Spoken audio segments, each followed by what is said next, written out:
In addition to all of these external system changes, what space is there for each of us to take up? What space is there for us to carve out, to claim our power, to claim our yes and our no, to claim our boundaries, and to claim our self-worth? So that, for example, if we're interacting with someone on a dating app or at a school disco or wherever it may be, and that person doesn't meet us with the high level of reverence and respect that we have for ourselves, we just don't engage with them energetically at all. Like, they just disappear. They're irrelevant. I'm Madeline Eliza. Join me to explore female power, embodied leadership, sensuality and spirituality as we weave together ancient and modern, the scientific and the mythic, the erotic and the divine. Hi everyone. Today's topic is a bit of a heavy one. We're going to be talking about this rising trend of sexual strangulation. There's been some research come out in the last couple of weeks that I want to speak to because I think it touches on a lot of these themes around female power, how our power is taken from us, and this continuum between victimization and self-empowerment that I'm really interested in exploring. So I'm going to start up by saying we will be talking about themes of sexual violence in this episode today. If you or anyone you know is affected by sexual violence, you can call, if you're in Australia, 1-800-RESPECT. That is 1-800-737-732, or visit 1800respect.org.au. In an emergency, call 000. If you're not in Australia, please check the relevant services where you live. To preface this conversation, I just want to start by acknowledging that sexual violence and consent have been huge themes in Australian public discourse, around the world as well, but particularly in Australia, there's been a few key moments that have really thrust this conversation into the limelight, which is so necessary and important. We've come off the back of the Me Too movement. In 2021, Grace Tame was awarded Australian of the Year and really pushed this conversation to the front of our attention. We then had the Brittany Higgins, Bruce Lerman trial with the allegations, I say alleged rape in Parliament House in Canberra because we have to legally. I do not doubt her story for 1 second, but that whole story has really put the conversation around consent into the limelight. And then the third piece there is Chanel Contos, who started a campaign in 2021 as well, asking schoolgirls in Sydney if they'd experienced sexual violence and assault, and was completely inundated with responses, and has now launched an initiative called Teach Us Consent, about the importance of teaching teenagers consent and the grey lines that can be really tricky to navigate here. So this is a very big topic of conversation at the moment. Alongside all of this amazing work, we've had successive scandals coming out of boys' schools. This conversation is really about teenagers and young adults, like 18 to 35-year-old. Consistent tales of misogynistic behaviour coming out of mostly private boys' schools. And this theme of male entitlement is a consistent theme when we have this conversation. We know in Australia, as of the date of recording this episode, 52 women have been killed by violence this year alone, mostly by their intimate partners. And before someone jumps down my throat, yes, I know that men are 3 to 4 times more likely to die by suicide, and thousands of people have died by suicide each year as well. So I don't discredit that, but to keep the conversation around this theme of sexual violence today, I just wanted to mention those statistics. Stats on sexual assault. In 2023, there were 36,000 reports of sexual assault. 84% of them were women, and we know that about 90% of sexual assaults go unreported, so the actual figure is much higher. And 38% of those are girls aged 10 to 17 years old. So it's a really big problem, basically, sexual violence and sexual assault in this country and elsewhere. And there's a lot of amazing work being done to combat this, and I'm certainly not aiming to come in with some grand overall solution with this episode, but because I'm speaking a lot about female power, And this is the primary way that our power gets taken from us here in this country anyway. I think it's relevant to be speaking about this here today. There's also an interesting intersection with the proliferation of people using dating apps. There's a 2022 report that shows 3 out of 4 dating app users have experienced some form of sexual assault or violence with people they've met on the apps. So there's lots of different statistics here. So we know this is a big problem. I'll link all those stats and reports in the show notes for you if you want to dive deeper. What has prompted me to have this conversation today is some research that came out a few weeks ago, at the beginning of July, around this growing trend of sexual strangulation or choking. And this was co-authored by 3 Australian authors. There's some research that has been done in the US as well over the last couple of years, and the themes are kind of the same. So for this episode, I'm going to follow the lead of the authors of this report, who point out that choking makes it seem less serious, strangulation makes it seem more serious, but in the interests of accuracy, choking is when you have a foreign object in your throat, and strangulation is when someone is wrapping their hands around your throat or a different object, an arm or a rope or a belt or whatever, and applying pressure to the throat from the outside and either restricting the blood flow or blocking the breathing, the trachea. Either or of those things can happen during strangulation. The greatest risks from strangulation are posed by blocking the flow of blood to the brain. So this report surveyed almost 5,000 Australians of all genders and all sexual preferences, aged between 18 and 35. And it found that more than half of young Australians are engaging in sexual strangulation or choking practices. 57% of people are doing this in this age bracket. 57% have been strangled, and 51% have strangled another person. And the trends are that more women are being strangled and more men are doing the strangling, and more trans and gender diverse people are engaged on both sides of the spectrum. It's more prevalent amongst that community. We have some interesting stats on consent. So of the people who are doing the strangling, 79% of them believe that they have the consent of the person who they're strangling, whereas of the people being strangled, only 57% believe that they have given consent. And there's some grey areas with consent in the report where there's a lot of stories of people who have given consent on a previous occasion and then it's been assumed on a later occasion. There's this trend of vanilla shaming, which refers to, this is a really widespread practice in pornography. They asked these young people where they had seen choking or strangulation, where they'd kind of discovered it, and 61% of people have discovered it through pornography. I'm going to stop rattling off statistics now. I just wanted to give you the picture in case you haven't read the report. So this is something that's coming through predominantly from pornography or from kind of conversations with peers. And there's this concept of vanilla shaming, which I find really interesting, which is where people are wanting to be seen not to be too boring and not to be too prudish.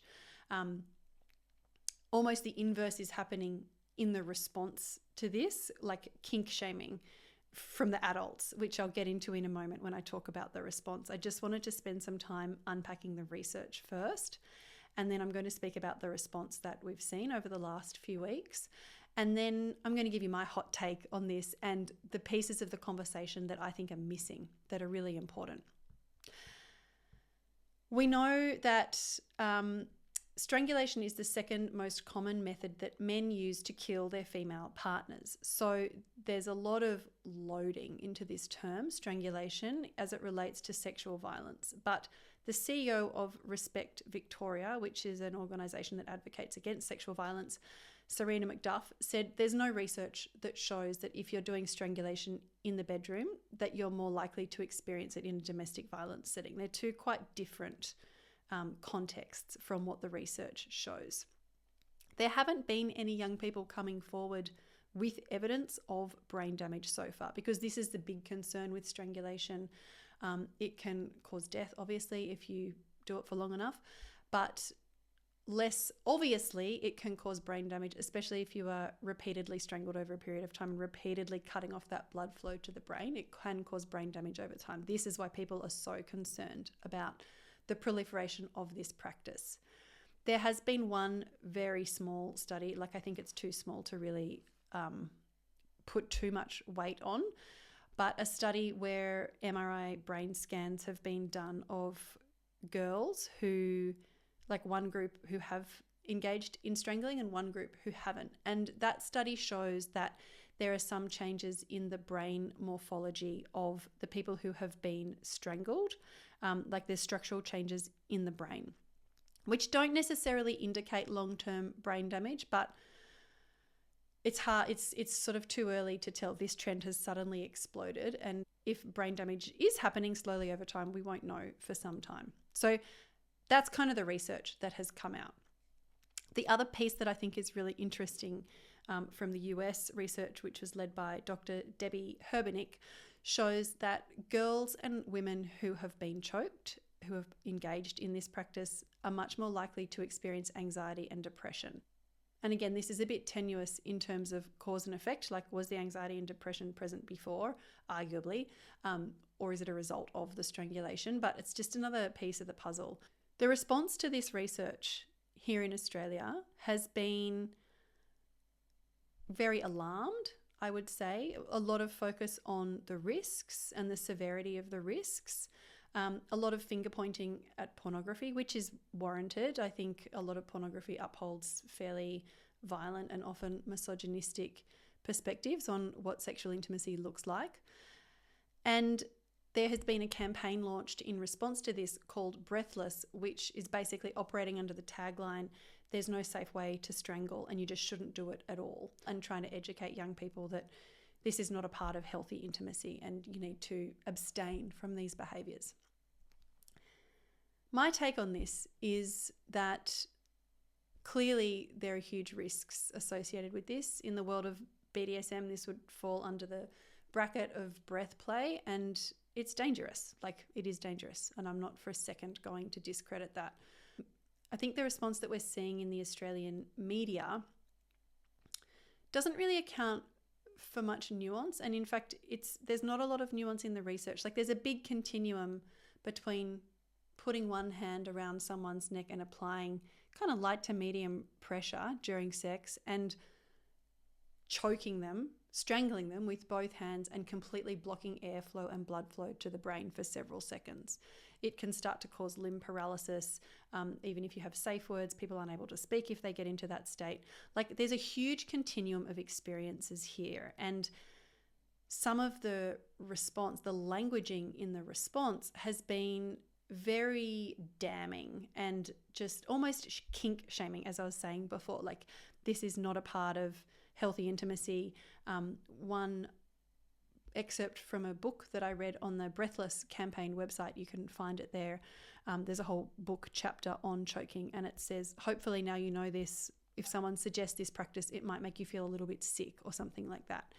And it feels, that kind of language feels a little bit puritanical. I don't think it's realistic if more than half of sexually active teenagers are engaging with this practice, most of them consensual. I don't think it's realistic to say don't do that anymore at all. It's like saying don't take drugs at all. I mean, how many teenagers have listened to that advice? I think we need to be a bit more realistic that this is a trend that's happening and we actually need to find ways to navigate it safely. I think the conversation around pornography is a whole other piece that I'm not going to get into on this episode. There's a lot of people doing really good work around pornography and around consent and teaching young men and women and gender diverse people the nuance in consent and the dangers of assuming consent. There's a lot of good work happening in that space, but I don't think that it's enough. And I think we need to go a layer below consent education, because I think back to my experience as a teenager when my mental health was not stable, which is quite common in teenage girls, the studies show. The studies show that teenage girls and it's getting worse and worse with the rise of social media, but there's a huge problem around girls having low self-worth and low self-esteem. And that was my experience as a teenager as well. And we didn't get consent education back in the late 90s, early 2000s, when I was kind of starting to explore my sexuality as a teenager. But if I had been given consent education, I don't know that I could have advocated for myself and looked after myself in the way that education would have taught me to, because I was hollow inside. And I didn't have a strong sense of my own self-worth and my own power and my own yes and my own no and my own desire. I wasn't connected to myself in that way. And from my perspective, the problem with all this focus on fixing the pornography industry and teaching kids consent, and this kind of slightly puritanical response of wanting to just stop kids from engaging in this dangerous practice altogether, is that a lot of adults aren't grounded in their own power either.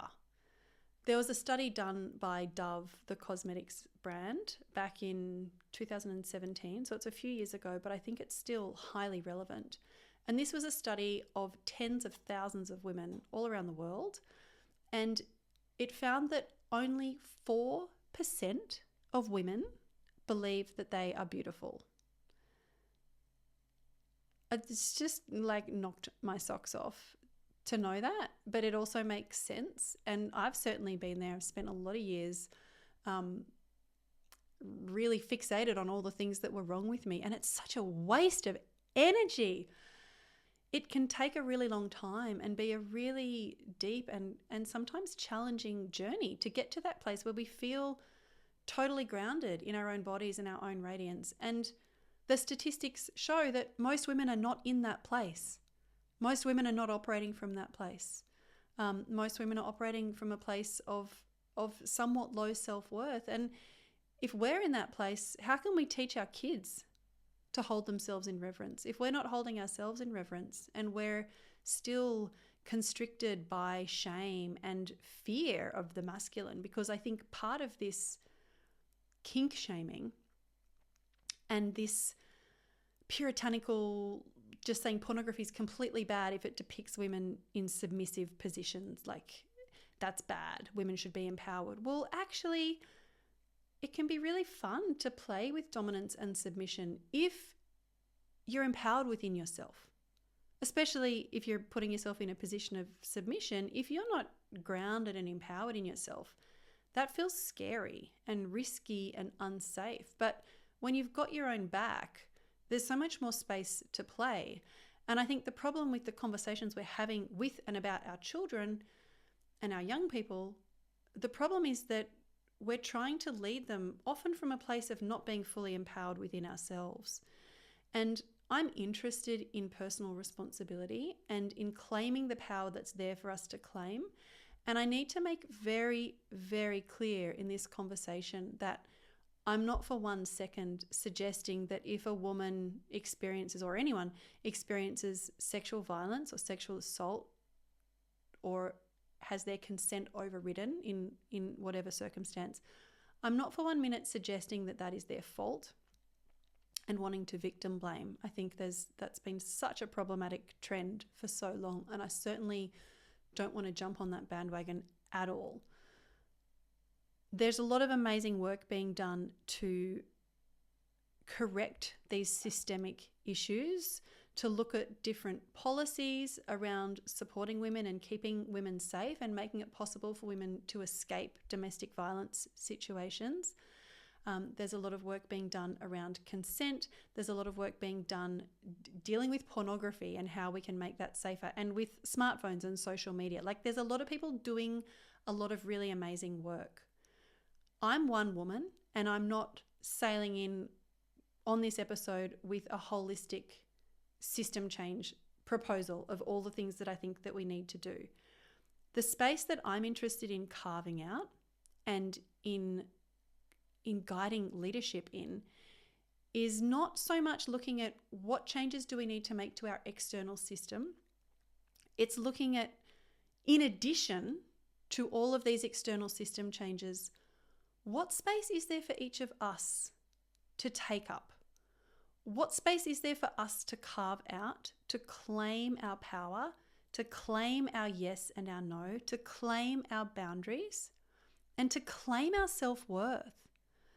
So that, for example, if we're interacting with someone on a dating app or at a school disco or wherever it may be, and that person doesn't meet us with the high level of reverence and respect that we have for ourselves, we just don't engage with them energetically at all. Like, they just disappear. They're irrelevant.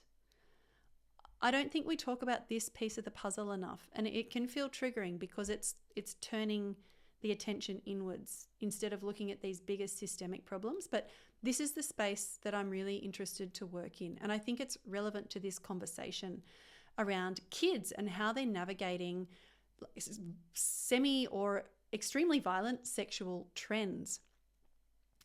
I'm going to be a little bit reductive in speaking about girls and boys and the different experiences that they have and what I think is maybe missing. I think we need greater rites of passage for all teenagers coming into adulthood. I wish that I'd had an initiation into becoming a sexually mature being when I was a teenager and starting to have sex. Like, the initiation that we received was very patchy, and it's better now. It's getting better. We're talking about consent and things now, but I still don't think we're initiating our young people into the fullness of who they are and into the fullness of the ways that they can relate with the other, because most of us as adults aren't fully initiated into that either.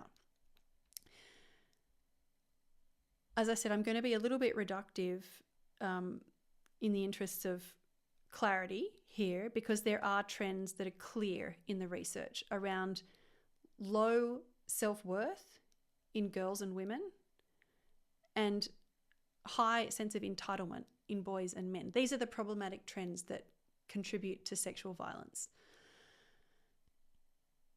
For girls, I think the piece that's missing is around self-worth and really connecting girls to their bodies, getting to understand the cycle, the nervous system, the energetic patterns within the body, getting into right relationship with the body and cultivating that sense of reverence, and understanding that your body is a sacred vessel, and any of these boys would be so lucky to be anywhere near you, actually. When we have that level of reverence for ourselves, it dramatically impacts how we interact with the other. And I think this is largely missing from this conversation about consent. As I said, if I'd been taught consent as a teenager with the low self-worth that I had, I wouldn't have been able to actively use that tool in the moments when I needed to, because I was on shaky ground internally.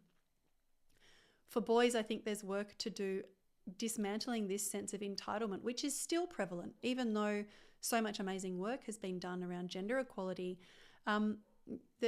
What's going on in these boys' schools here in Australia testifies that there's still a huge problem here of boys feeling a sense of entitlement. And I think porn really contributes to that. But we need to broaden the education around what sexual intimacy can be beyond pornography.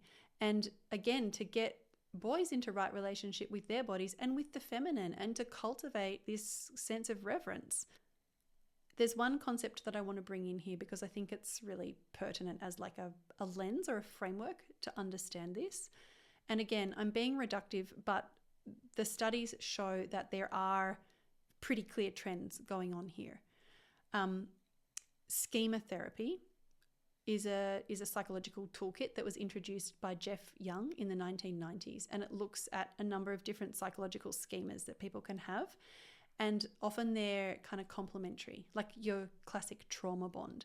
So one of the schemas is around entitlement. And there's another one around self-sacrifice and another one around subjugation. And particularly people with the self-sacrifice schema will tend to partner with partners who have that entitlement schema because it's like a perfect trauma bond. And this, I think, is kind of a helpful framework for these broader societal trends we're seeing in male violence against women when we zoom right out. I think if we get to the nuts and bolts of it, these are the maladaptive patterns that most of us have inherited from our mothers, from our mother's mother, from our mother's mother, and for boys from their father's father, You know, they've come down through the generations, and it can take some time to unravel. And I think we really need to look at this deep inner work, this relationship to self, this relationship to the other, and really taking radical personal responsibility as part of the puzzle as we look to solve these bigger societal issues. Thanks so much for joining me. If you want to journey deeper with me, I will be publishing more long-form writing exclusively via my mailing list. You can sign up at my website, madelineeliza.com, and this is also where you'll get access to special subscriber-only offers, free trainings and events and things like that. So if you're interested to journey deeper with me, I'd love to see you over there, and until next time, have a beautiful day.